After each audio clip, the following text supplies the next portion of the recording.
misaotranao jeso malalo tratrizao fotona mamizao ianaranay antongotrao izahay izay mpianatrao koambitenenare jeso malalo izahay iaino tsaranao ka irote niavy aminao itoetsapetsakao amponaya koambitenenare jeso malalo izahay iaino tsaranao ka irote niavy aminao itoetsapetsakao amponaya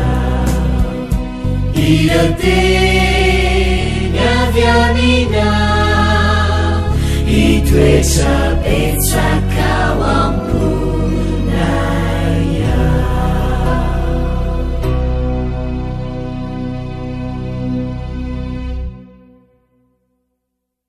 Fahalmerabantsika tsirairay avindray tonga eto amin'ny fandraisana ny lesona ho an'ny tanora zokiny isika amin'ity araka misy ity fifalinanay hatrany ihany koa ny mizara tenin'Andriamanitra ho anao ary mirary soa hatrany ety am-piandohana alohan'ny dirantsika ny amin'ny lesona an'io dia hivavaksika dia tompoandriamanitra io mbola avelompisaoranao izahay ny amin'ny tombontona izay omenao anay misaotra ihany koa ny amin'ny fananana ny rahalahy sy anabavy izay miaino izao fandaran'izao vavaka ho azy ao ankehitriny mba hitombo fahalalana sy hitombo fahamatorana amin'ny fanarananao ane izy ka ho fitaratra eo amin'ny tontolo izay ametrahanao azy ahomby amin'izay iriny ary koa vavolombelonao tokoa ankehitriny izay andray ny teninao dia aoka ho tanolona ka ny fonay ka ny tonga anay androso amin'ny tsaratsara kokoa hatrany aminaran'i Jesosy amen.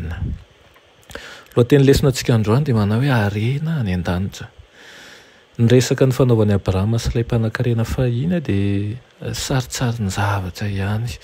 Ny lesona tokony ho raisina amin'izany dia ny hoe efa nomena fahazavana ampy ny olona tsirairay mba hanatanterahany adidiny takiana taminy. Ny andraikitra takiana amin'ny olona dia mifanaraka amin'ny fotoana mety sy ny tombontsoa izay ananany. Ny fanoharana momba n'ilay mpanan-karena sy Lazarosy dia mampiseho ny fanombatombanana izao tontolo izao izay tsy hita maso izay sokajon'ny olona roa amin'ny maneho anazy.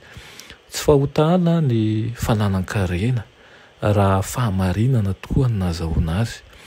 Tsy voaheloka akory ny mpanan-karena noho ny fananany harena fa hitoetra aminy ny fanamelohana raha ampiasainy amin'ny fitiavan-teny ireo fananana izay napetraka taminy.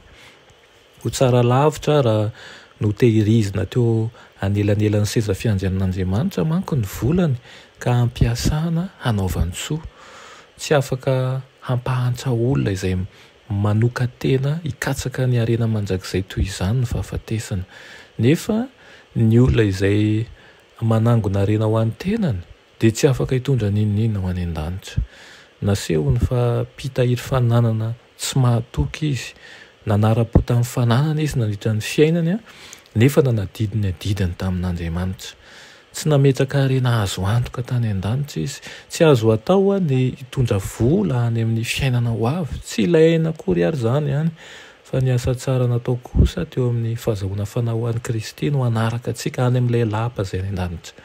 Fa ireo izay nandany ny fanomezan'ny tompo tamin'ny fifaliana ho an'ny tenany fotsiny dia mamela ny namany ho sahirana tsy azo fanampiana ary tsy manao ninonina hampandroso ny asan'Andriamanitra eo amin'izao tontolo izao. Izany dia tena manala-baraka ny mpanao azy. Lazaina mihitsy aza hoe mpandroban'Andriamanitra izany no voasoratra manandrify ny anarany eo amin'ny bokin'ny lanitra. Irian'Andriamanitra tokoa ny mba ho tonga anao mpanompo mahatoky.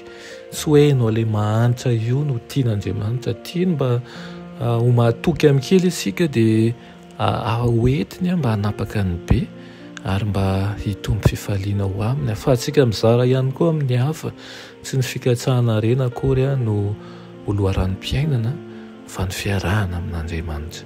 Iriny mba afahantsika mananjalanjan'izay ka tsy hanao atsika Andriamanitra n'ilay arena izay napetraka Andriamanitra eo amintsika.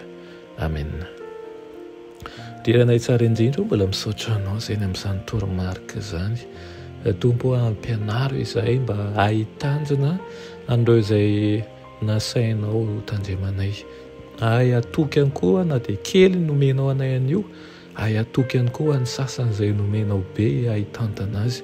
Ampianaro izay hifankatia ary aokany mba ho hita amin'ny fifankatiavanay fa mpianatra ao tokoa izahay. Amin'ny anaran'i Jesosy. Amen.